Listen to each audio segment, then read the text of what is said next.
Oke, selamat bertemu kembali buat anak-anak ibu. Hari ini kita masuk lagi topik yang baru. Hari ini kita belajar mengenai sistem reproduksi pada manusia untuk yang pertama ya. Jadi hari ini kita memasuki bab yang sudah cukup lumayan agak tinggi. Dan sebentar lagi mungkin akan habis materi pelajaran kelas 2 semester genap ini. Oke, baik, kita langsung saja ke sistem reproduksinya. Nah, jadi sistem reproduksi pada manusia itu nanti itu tentu terdiri atas ada dua ya, ada pada wanita atau perempuan, ada juga pada laki-laki. Jadi kita mulai dulu dari yang laki-lakinya. Nah, ini adalah merupakan organ reproduksi pada laki-laki atau alat reproduksi pada laki-laki. Jadi bisa kita lihat di sini ya gambarnya. Nah, jadi ini dia, kita mulai dari sebelah ini ada namanya gland penis atau bisa dikatakanlah kelenjar penis. Baru ini ada saluran ya yang warna merah ini. Nah, jadi itu ada salurannya nanti. Ya, kalau kita lihat dia akan masuk ke bagian sebelah vesika seminalis ya. Ini vesika seminalis ini atau bisa dikatakan nanti kantung sperma gitu ya. Baru dari sini nanti dia ini akan dilanjutkan ke, ini masuk dia ke yang namanya adalah ini epididymis. Jadi ini ada epididymis di sini, ini yang merah itu. Kalau yang ini salurannya ini itu namanya pars deferens. Jadi pars deferens, baru ini dia epididymis, nanti dia agak berliku-liku kecil di situ. Baru dia ini nanti yang warna ungu, ini dalam. Nah, itu adalah testis.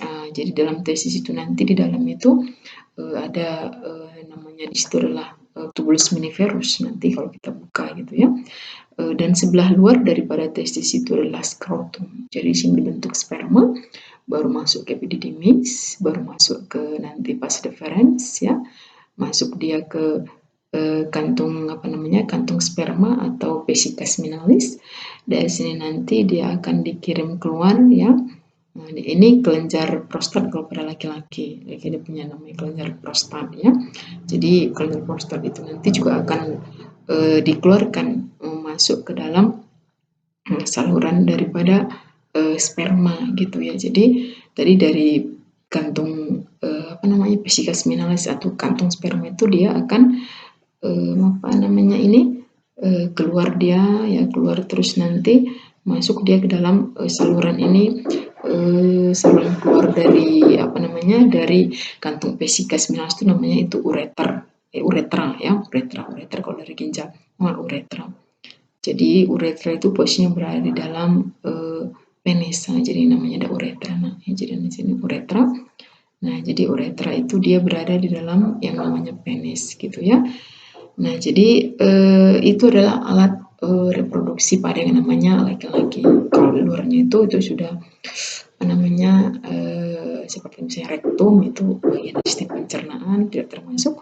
Uretra ini merupakan saluran ekskresi gitu ya. Jadi saluran yang berasal dari ginjal gitu. Jadi itu tidak. Jadi yang berhubungan dengan alat reproduksi pada laki-laki di sini adalah kita ada namanya kelenjar penis, ada uretra, ada epididymis, ada skrotum, ada testis, pars deferens, aksesoris gland atau kelenjar aksesoris bisa ya, atau kelenjar Cowper lainnya, kelenjar prostat ini juga termasuk, dan kantung sperma atau vesika seminalis. Jadi itu merupakan alat dan kelenjar daripada reproduksi pada laki-laki ya. Nah, ya kita lanjut. Nah, jadi tadi udah kita lihat gambarnya, dan dari gambar itu bisa kita kelompokkan lagi. Alat reproduksi itu pada laki-laki itu terbagi atas ada dua ya, ada sebelah bagian luar alat kelamin, bagian sebelah luar atau organ kelamin sebelah luar, nanti ada organ kelamin sebelah dalam gitu. Nah, jadi kalau sebelah luar itu namanya skrotum, tadi udah Ibu lihat kan gambarnya, yaitu merupakan kantung pembungkus testis yang melindungi sperma, karena dalam testis itu nanti terjadi pembentukan sperma, jadi dia dilindungi oleh skrotum ya. Jadi pelindung testis adalah skrotum.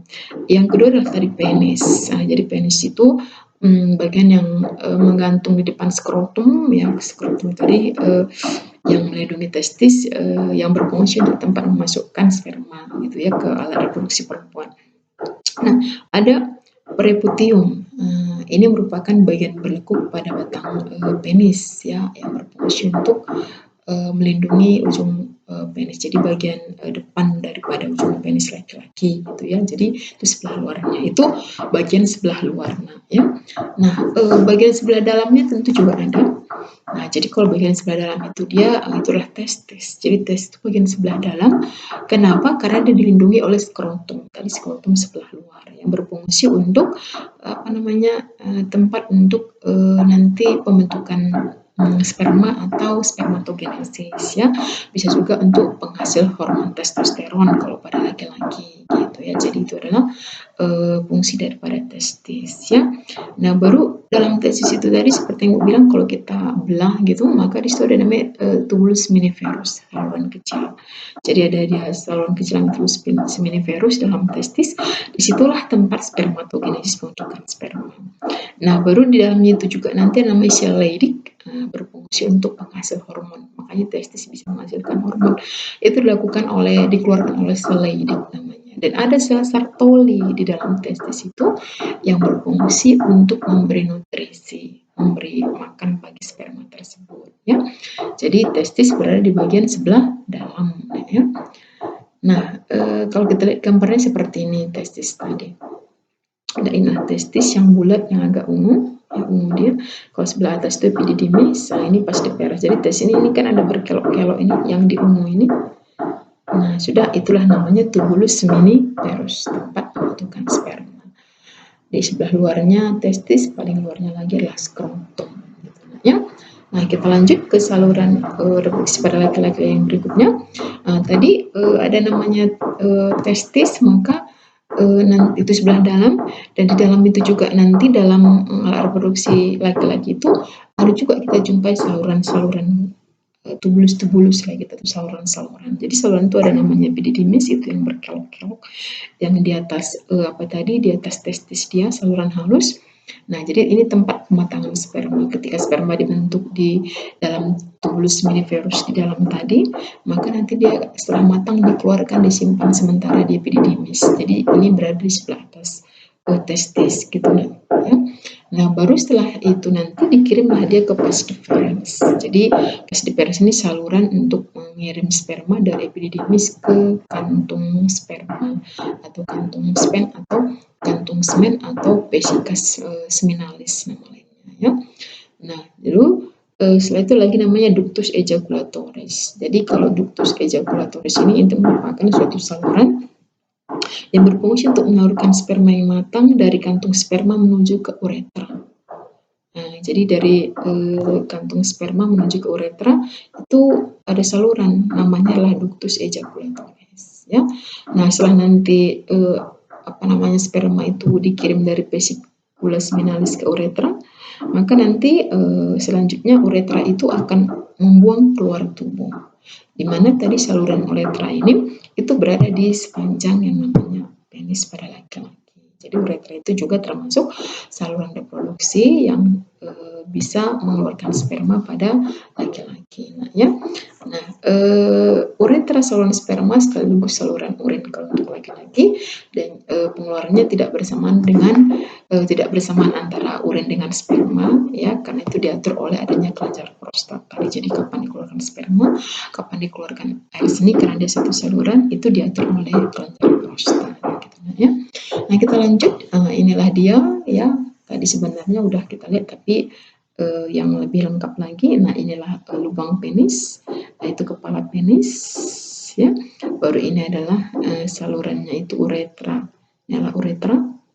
Oke, uretra yang nampak. Nah, dari uretra nanti uretra ini bisa masuk dia ke kantung kemih, tempat pipis. Tapi nanti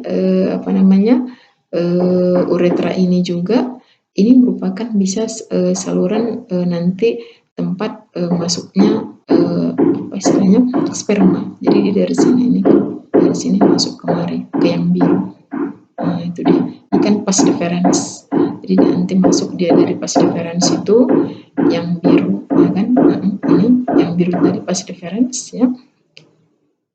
Ini pas difference, baru ini adalah epididymis, ini adalah testis. Jadi dia dari sini, dari testis ke epididymis, baru keluar ke vas deferens ya, vas deferens. Dari situ masuk dia ke kantung kantung sperma atau vesicula seminalis. Yang dari kantung sperma itu nanti dari sini masuk dia ke uretra. Uretra ya. Jadi masuk ke uretra, keluar lagi dia, keluar. Jadi itulah merupakan alat reproduksi pada laki-laki. Nah, pada laki-laki, pada alat reproduksinya itu nanti dia juga memiliki ada kelenjar-kelenjar yang mempengaruhi proses pertumbuhan sperma tersebut ya.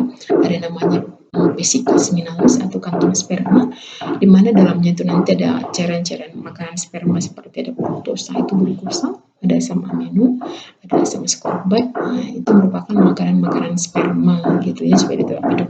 Dan ada juga kelenjar prostat, di mana kelenjar prostat itu nanti itu warnanya putih seperti susu ya, bersifat basal, yang berfungsi untuk melindungi sperma dari suasana asam pada produksi wanita. Jadi ketika sperma itu masuk wanita, kondisi alat reproduksinya itu cenderung lebih asam.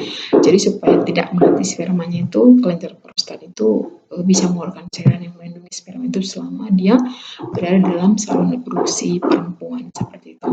Nah, baru ada kelenjar Kaufer yang kecil tadi ya.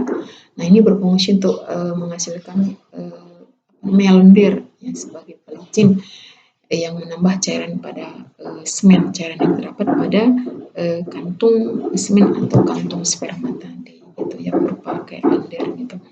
Nah, itu adalah cairan-cairan atau kelenjar-kelenjar yang terdapat di dalam alat kelamin atau alat reproduksi pada laki-laki. Jadi ada cairan semen, ada cairan kelenjar prostat, ada cairan kelenjar Kaufer. Nah, ya, kita lanjut.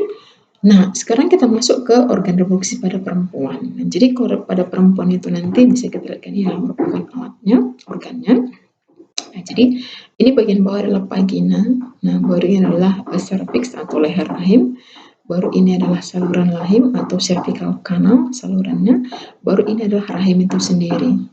Rahimnya atau uterus nama lainnya. Di mana rahim itu ada dinding sebelah dalamnya namanya adalah endometrium. Jadi dinding dari rahim itu kita sebut namanya endometrium gitu ya. Nanti rahim itu dia akan berhubungan dengan dua saluran sebelah kiri dan kanan, namanya tuba Fallopi. Jadi tuba Fallopi kanan dan kiri. Jadi dia ada dua. Nah, tuba Fallopi ini nanti berhubungan dengan cormopida. Jadi ini kayak cormopida atau fibrae ya, disebutnya fibrae. Jadi fibrae berhubungan nanti dengan cormopida. Cormopida itu nanti akan menangkap daripada sel telur yang dikeluarkan oleh ovarium. Jadi ini adalah ovarium. Jadi ovarium itu ada dua, kiri kanan kalau pada perempuan, di mana ovarium itu nanti diikat oleh suatu ligamen ke bagian sebelah luar daripada dinding rahim. Itu pengikatnya, ligamennya. Nah, rahim itu memiliki ada tiga lapisan. Itulah lapisan dinding sebelah dalam namanya endometrium, lapisan dinding sebelah tengah namanya adalah myometrium, dan lapisan rahim sebelah luar namanya adalah perimetrium. Jadi adalah alat reproduksi pada yang namanya adalah perempuan. Jadi itu gambarnya. Nah, ya, oke, kita lanjut. Nah, perempuan juga bisa kita kelompokkan alat reproduksi menjadi dua bagian, ada sebelah luar, ada sebelah dalam gitu. Jadi kalau di sebelah luar pada perempuan itu namanya pudum. Nah, jadi itu bagian menonjol yang mengandung lemak tadi sebelah atas. Pada alat reproduksi perempuannya ada labium mayora. Nah, jadi kalau labium itu namanya bibir. Nah, jadi kalau dikatakan bibir itu adalah istilahnya ya, bibir vagina itu ada sebelah luar, ada sebelah dalam gitu. Jadi kalau dia mayora itu merupakan lipatan kulit luar yang tebal, bagian sebelah lipatan lipatan luar yang ada dua lipatan itu, sebelah luar itu namanya adalah labium mayora. Kalau kita buka lagi sebelah dalamnya itu ada juga lipatan tipis, lipatan kecil itu namanya adalah labium minor atau bibir minora gitu. Jadi ada dua istilahnya ya, dua lapisan yang menutupi daripada vagina daripada perempuan tersebut gitu ya. Baru ada juga klitoris.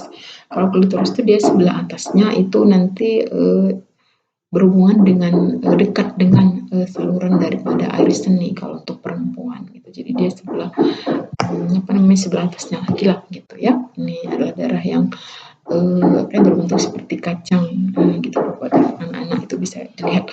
Nah sudah bersifat pekat terhadap rangsangan, biasanya karena itu kaya akan pembuluh darah ya.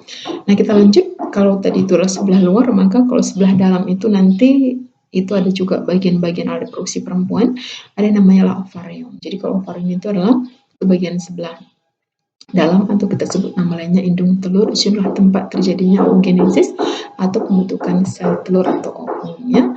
Baru ada oviduct, oviduct sama dengan telur Bapalopi yang tadi kiri kanan ada dua ya. Jadi itu merupakan saluran untuk saluran daripada lewatnya sel telur untuk masuk nantinya ke dalam rahim atau uterus ya, tapi sebelumnya disinilah nanti terjadi proses fertilisasi jika sperma ada yang datang gitu ya. Jadi bisa tempat untuk proses fertilisasi atau pembuahan ya.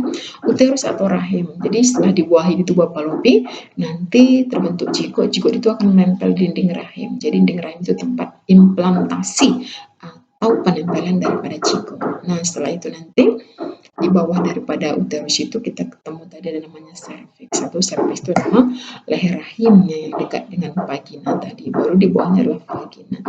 Jadi vagina itu ya suatu saluran tempat keluarnya nanti embrio atau janin, tempat keluarnya menstruasi boleh ya, tempat masuknya sperma untuk terjadinya fertilisasi itu juga bisa. Jadi itu merupakan organ-organ bagian dalam dari sistem reproduksi perempuan ya. Kita lanjut. Yang berikutnya adalah kita masuk ke gametogenesis. Jadi kalau kita bicara mengenai gametogenesis, maka apa istilahnya itu asal dua kata ini, satu namanya gamet, satu lagi namanya genesis. Jadi kalau kita gabungkan, ini artinya adalah proses pembentukan gamet seperti itu. Dimana gamet itu ada dua, ada gamet jantan, ada gamet betina. Jadi proses pembentukan gamet jantan kita kenal namanya spermatogenesis karena pembentukan sperma. Proses pembentukan gamet betina namanya adalah oogenesis atau pembentukan ovum gitu ya. Kita mulai dulu yang pertama namanya spermatogenesis. Jadi kalau spermatogenesis merupakan proses pembentukan sperma. Jadi ada genesis, proses sperma, proses pembentukan sperma. Nah, ini terjadi di testis, sudah Ibu sebutkan tadi, khususnya berada di dalamnya lagi namanya tubulus miniferus ya. Nah, jadi nanti di situ akan dibentuk sperma yang berasal dari spermatogonium di dalam testis itu, di mana spermatogonium itu nanti akan dibermakan oleh sel-sel Sertoli ya. Baru di situ juga ada sel Leydig yang membantu proses pembentukan sperma karena dia bisa menghasilkan suatu hormon namanya hormon testosteron ya. Nah, proses spermatogenesis terbagi atas 3 tahap. Jadi pertama, spermatogenesis itu terjadi pembentukan pembelahan spermatogonium atau sel indung sperma. Jadi nanti membentuk yang namanya spermatosit primer dan spermatosit sekunder gitu ya. Baru terjadi pembelahan meiosis. Jadi waktu terbentuk sperma itu terjadi 2 kali pembelahan meiosis 1 dan meiosis 2 gitu. Jadi spermatosit tadi akan membentuk nanti spermatid namanya ya. Baru spermatid itu akan mengalami proses pendewasaan atau diferensiasi namanya spermiogenesis. Nah, itu perubahan daripada spermatid menjadi spermatozoa, itu namanya spermiogenesis. Jadi ada spermatogenesis, ada proses meiosis, dan ada spermiogenesis. Itu merupakan keseluruhan tahapan dari proses pembentukan sperma, itu namanya spermatogenesis ya. Nah, di sini bisa kita lihat. Nah, jadi sperma itu dalam testis itu nanti namanya sel indung sperma atau spermatogonium. Spermatogonium itu nanti mengalami pembelahan mitosis menghasilkan spermatosit primer. Jadi spermatosit primer itu nanti jumlah kromosomnya sama dengan spermatogonium kalau pada manusia itu 46 atau 23 pasang ya. Nah, baru spermatosit primer ini nanti dia akan mengalami pembelahan meiosis yang mengalami pembelahan meiosis ya. Jadi mengalami pembelahan meiosis nanti meiosis yang pertama ya, kalau tadi mitotik, ini meiotik atau meiosis namanya, meiosis yang pertama, sehingga nanti terbentuk kromosom setengah dari kromosom induknya. Jadi jumlahnya adalah 23, setengah dari 23, setengah dari 46 itulah 23. Jadi itu adalah jumlah kromosom pada spermatosit sekunder. Jadi spermatosit primer membelah secara meiosis menghasilkan spermatosit sekunder. Nanti spermatosit sekunder ini juga mengalami pembelahan meiosis yang kedua. Nah, mengalami meiosis yang kedua menghasilkan spermatid. Nah, ini ada empat spermatidnya. 1, 2, 3, 4. Nah, kalau pembelahan meiosis yang kedua ini prinsipnya sama dengan pembelahan mitosis. Tidak ada pengurangan, pengurangan jumlah kromosom. Jadi kromosomnya tetap. Makanya yang tadi dia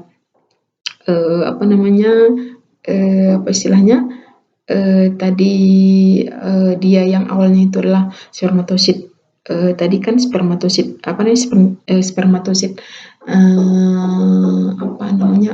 primer itu ya, spermatosit primer ini.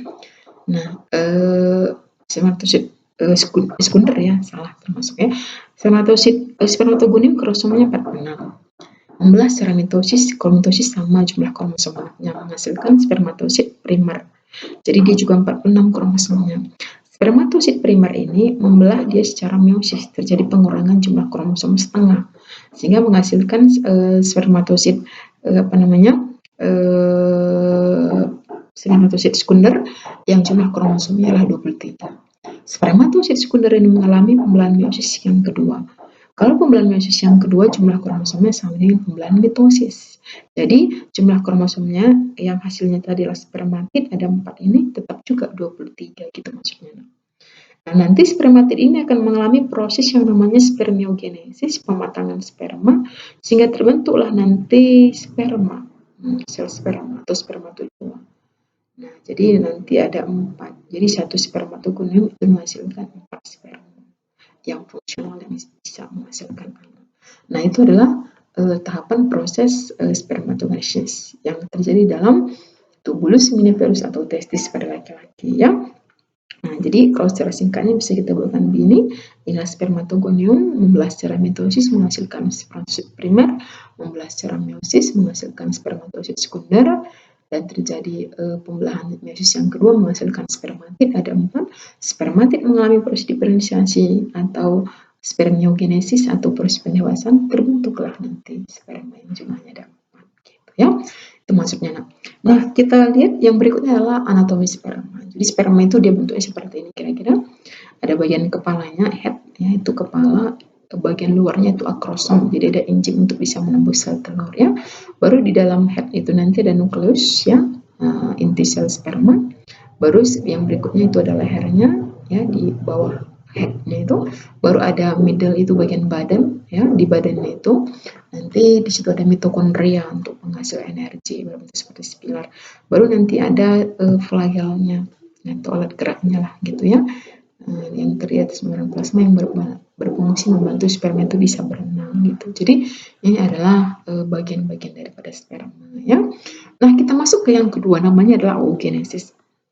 Nah, jadi kalau oogenesis itu nanti adalah merupakan suatu proses pembentukan sel telur. Genesis proses itu adalah ovum. Jadi proses pembentukan sel telur atau ovum namanya adalah oogenesis. Jadi ini dimulai sejak bayi dalam kandungan. Jadi di dalam kandungan pun sudah mulai terjadi proses oogenesis gitu ya.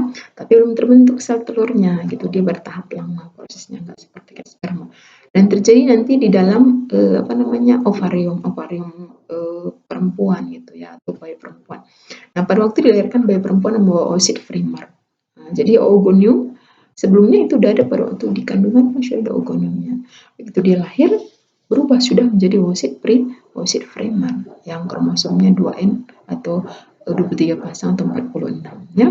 Nah, pada waktu dewasa oosit primer tadi itu akan berkembang menjadi oosit sekunder pada masa remaja. Nih, kalau sudah menstruasi dan juga membentuk badan polar atau polar body gitu ya, satu badan polar. Nah, oosit sekunder tadi yang sudah terbentuk pada waktu masa remaja, nah itu akan nanti mengalami pembelahan kalau dia tidak terjadi proses itu akan melanjutkan pembelahan kalau dia mengalami proses fertilisasi. Tapi kalau tidak, dia akan mengalami proses peluruhan atau pecah atau hancur yang diikuti nanti dengan proses menstruasi. Jadi jika tidak difertilisasi, tidak dibuai, oosit sekunder itu akan tidak membelah, ya, tidak akan melanjutkan pembelahan, ya, dan oosit itu akan mati, gitu. Oosit itu akan mati nanti. Nah, jadi bisa dilanjutkan ke dalam proses fertilisasi, bisa juga tidak diikuti ke dalam proses fertilisasi, ya. Nah, jadi dia gambar oogonesisnya seperti inilah kira-kira yang terjadi dalam ovarium perempuan. Tadi ovarium yang kiri kanan itu. Nah, jadi dia ini adalah perkembangan daripada sel telur atau oogenesis. Jadi dia inilah pertama adalah oogonia atau sel indung telur, ya, atau oogonium, membelah secara mitosis 2N 46 46 kromosom. Mitosis menghasilkan nanti dia bisa kita lihat di sini adalah oosit primer, kromosom juga sama karena pembelahan secara mitosis. Oosit primer selnya itu akan membelah secara meiosis 1, reduksi, terjadi pengurangan jumlah kromosom setengah sehingga 2N itu dibagi 2, tinggal N kromosomnya itu tinggal hanya 23 saja, bukan 23 pasang. Nanti oosit sekunder ini juga akan mengalami meiosis yang kedua. Jadi mengalami meiosis yang kedua nanti dia akan menghasilkan oosit yang namanya adalah oosit sekunder plus dengan badan polar. Badan polar gitu, ya. Jadi nanti dia menghasilkan badan polar. Nah, jadi nanti di sini oosit sekunder ini tadi, ya, ini nanti akan kalau dia tidak dia tidak dibuahi, dia akan meluruh. Tapi nanti dia bisa dibuahi, dia akan berkembang terus kalau dia dibuahi. Jadi kalau dia dibuahi maka nanti oosit sekunder ini itu akan mengalami proses pembelahan berikutnya, ya. Pembelahan berikutnya namanya adalah pembelahan meiosis yang kedua, ya. Itu nanti akan menghasilkan yang namanya adalah kalau dia yang kedua itu ootit. Nah, jadi nanti ootit itu akan berubah lagi nanti dia mengalami pendewasaan, menghasilkan yang namanya adalah ovum.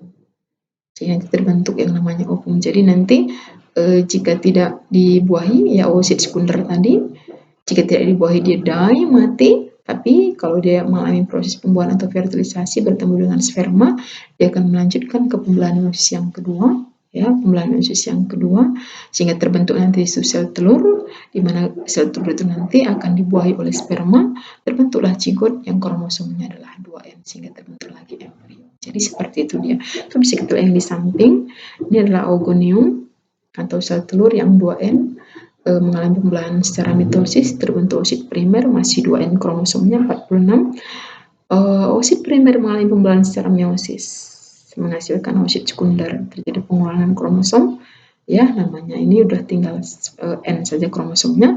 Ini adalah badan polar. Nah, jadi ada dihasilkan satu oosit sekunder, dihasilkan juga satu badan polar primer yang pertama. Nah, sudah. Nanti oosit sekunder ini akan mengalami meiosis yang kedua jika dia mengalami fertilisasi. Jadi dia akan membentuk satu ootit dan juga membentuk satu badan polar. Nah, badan polar ini juga, ya, kalau dia akan mengalami proses perubahan juga, ya, mengalami pembelahan menghasilkan badan polar yang pertama, badan polar yang kedua ada 2, tadi badan polar yang pertama. Jadi nanti kalau terjadi fertilisasi maka akan terbentuk 3 badan polar. Nah, 3 badan polar dan 1 ootit. Nanti ootit ini yang sudah difertilisasi akan berubah menjadi ovum yang sesungguhnya.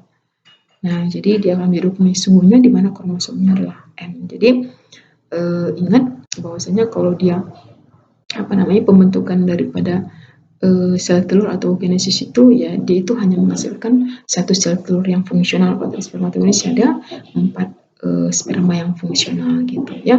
Nah, jadi nanti tugasnya di GC masukkan, buatkan itu perbedaan antara proses oogenesis dengan proses spermatogenesis. Apa perbedaan antara mereka berdua gitu. Dan juga tuliskan apa persamaannya, apa persamaan oogenesis dan spermatogenesis, dan juga apa perbedaan antara oogenesis dan spermatogenesis tersebut, ya. Itu dia, nanti silahkan. Nah, yang berikutnya di sini adalah ini bagaimana proses terbentuk daripada sel telur itu. Jadi folikel artinya cikal bakal tempat terbentuknya nanti sel telur. Jadi inilah folikel itu semua, ya, berada di dalam. Nah, jadi kita mulai dari sel telur yang paling sel indung telur lah gitu. Ya, jadi kita mulai dari sel indung telur, lalu kita mulai dari yang namanya yang ini yang kecil sekali ya. Ini adalah oosit primer, di mana oosit primer itu nanti berasal dari sel indung telur yang ada pada perempuan gitu ya. Jadi dia akan mengalami proses perubahan menghasilkan oosit. Kalau tadi kan oosit primer. Nah, jadi nanti dia akan mengalami proses perubahan, pembelahan ya. Jadi ini dia mulai makin besar. Masih juga namanya oosit primer ya.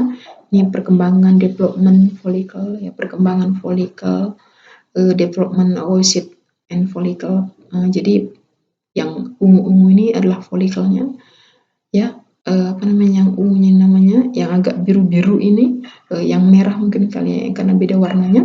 Jadi yang sebelah luarnya itu namanya follicle, sebelah dalamnya itu yang agak lebih ungu, itu namanya cikal bakal sel telur nanti gitu. Jadi terjadi perkembangan pada follicle dan juga perkembangan pada cikal bakal sel telur tadi. Jadi terbentuklah nanti oosit primer ya. Oosit primer itu ini yang di dalam ya, follicle tadi ya, dan mengalami perkembangan juga sehingga nanti terbentuk yang namanya oosit sekunder.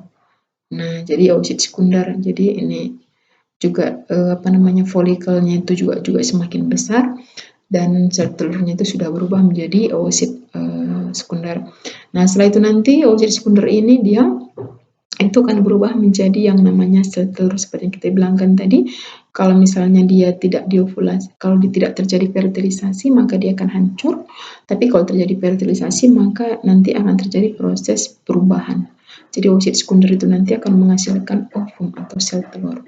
Jadi sel telur itu akan lepas dari follicle-nya, dari lepas ovulasi. Pelepasan sel telur dari ovarium namanya adalah ovulasi. Jadi adalah ovarium tadi semua, tempatnya itu ovarium. Yang ini ovarium semua. Jadi kalau sudah matang dia akan keluar, namanya ovulasi. Nah, tempat tinggalnya tadi ya, follicle itu nanti akan berubah ketika sel telur lepas, maka follicle itu akan berubah menjadi corpus luteum.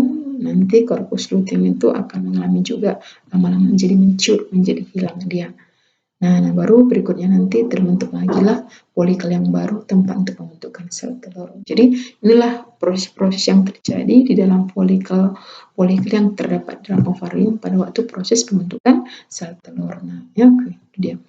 Nah, jadi seperti apakah sel telur itu bisa kita lihatkan seperti ini. Nah, inilah sel telur. Nah, jadi dia ada di sini, namanya adalah ini bagian sebelah luar ya, sebelah luarnya itu namanya adalah merupakan bagian lapisan corona radiata ya, sebelah luar. Baru sebelah dalamnya lagi nanti sebelah dalam daripada lapisan corona radiata itu namanya adalah lapisan vellucida atau zona vellucida. Jadi itu sebelah dalamnya. Baru di dalam sel telur itulah nanti kita jumpai ada nukleusnya, inti sifat, ada cairannya sitoplasma, dan ada nanti granula kortikal. Jadi ada granula-granula yang terdapat di dalam sel telur tersendiri. Jadi seperti itulah bentuknya, di mana nanti zona corona radiata sama zona vellucida ini akan bisa ditembus oleh kepala sperma itu untuk terjadinya proses fertilisasi, karena dia punya enzim akrosom tadi di bagian ujung daripada sperma tersebut. Gitu. Ya, itu dia. Oke lah Ibu Resta, sampai di sini saja dulu ya.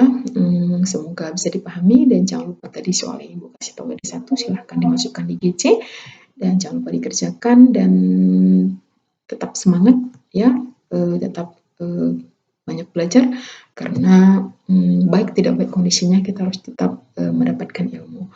Oke Bu Resta, sampai di sini saja. Kalau ada pertanyaan silahkan ditanya, dan sampai bertemu ke reproduksi yang kedua berikutnya. Terima kasih dan selamat pagi semuanya.